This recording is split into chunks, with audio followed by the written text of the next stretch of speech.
Welcome back to Cooking with Comic Books. I'm your comic chef Daniel.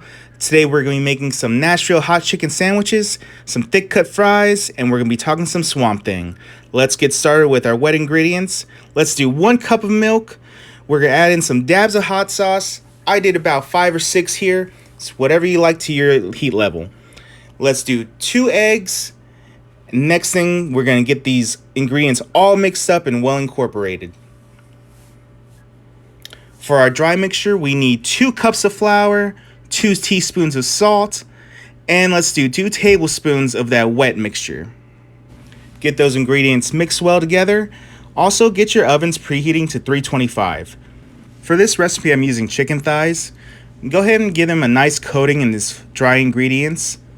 And then go ahead and give them a toss in the wet ingredients. Get them all submerged, get everything covered. And then go ahead and put them right back into the dry ingredients to give them a nice double breading. Make sure you have some hot oil going and lay these chickens away from you into your pan. I let them go for about 5 to 6 minutes on each side. You take them out here. As you can see, they're not too dark yet. They're a little pale still. It's because we're going to go ahead and finish them in the oven. Lay your chicken thighs on a wire rack. Put them in that oven for about 25 minutes. If you want them crispier, leave them a little bit longer. Next up, we're going to get started on our fries. Go ahead and take a potato and just go ahead and chop it in half. Take that half, cut it in half again, and once again, take a half and do 1 more half, and this is how we're going to get our fry. And we'll be using an air fryer for these fries, so go ahead and get that preheating at 400 degrees. We're going to put some olive oil on the fries, add some salt, and this recipe calls for a lot of pepper. We're making hot sandwiches, we need hot fries as well. So add a whole lot of pepper. Obviously, if you want them less hot, use less. Add some Satriani seasoning and go ahead and give them a nice mix. Make sure the ingredients are well incorporated and put them in the air fryer for 15 minutes. For our hot sauce, we need 3 tablespoons of cayenne, 1 tablespoon of brown sugar, 1 teaspoon of black pepper, and half a teaspoon each of garlic, paprika, and salt, and 1/2 cup of our fry oil. Give these ingredients a nice blend, a nice whisk. Now this sauce is very hot. I realize 3 tablespoons of cayenne is a little ridiculous, but trust me, it is great flavor. But go ahead and use less cayenne if you want to have less heat and still have that great flavor. Alright guys, so we're talking about Swamp Thing Becoming. It's the first volume in Ram V and Mike Perkins' Swamp Thing run. This is a pretty cool story. It's a whole new Swamp Thing, a whole new character as a Swamp Thing. It's this guy, Levi. So basically his first arc, it's kind of split into 2 different parts. In like this first part, he keeps encountering this desert monster named the Pale Wanderer.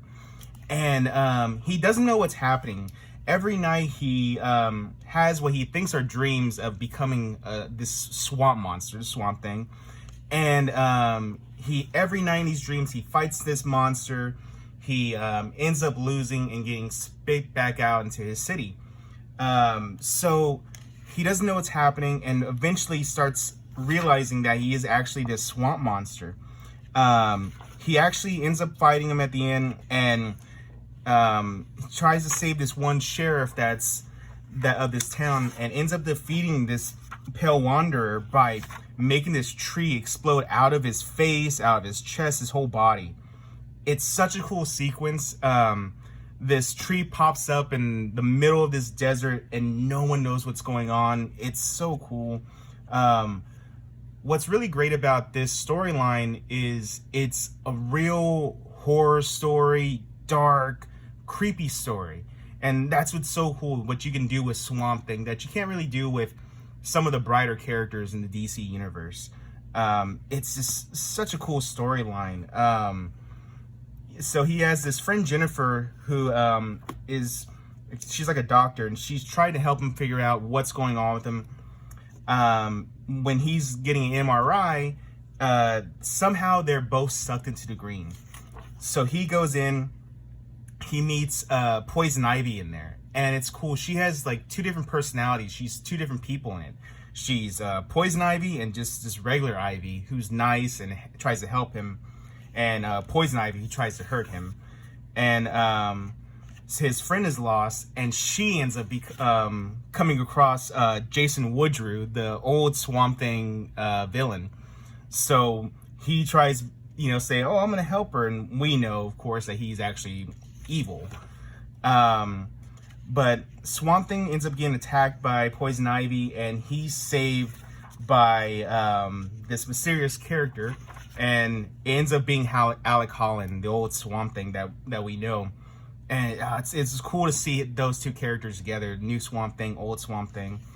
And what's pretty neat is he ends up helping him learn how to become the Swamp Thing, learn how to use the green, and it's just so cool. But before we go further here, I just want to show, so of course, if you're familiar with trades and hardcovers and stuff, usually before the issue starts, you get this virgin cover, which is always awesome. But what's cool about this book is it actually has the variant covers with it, and this is probably my favorite variant cover in the trade.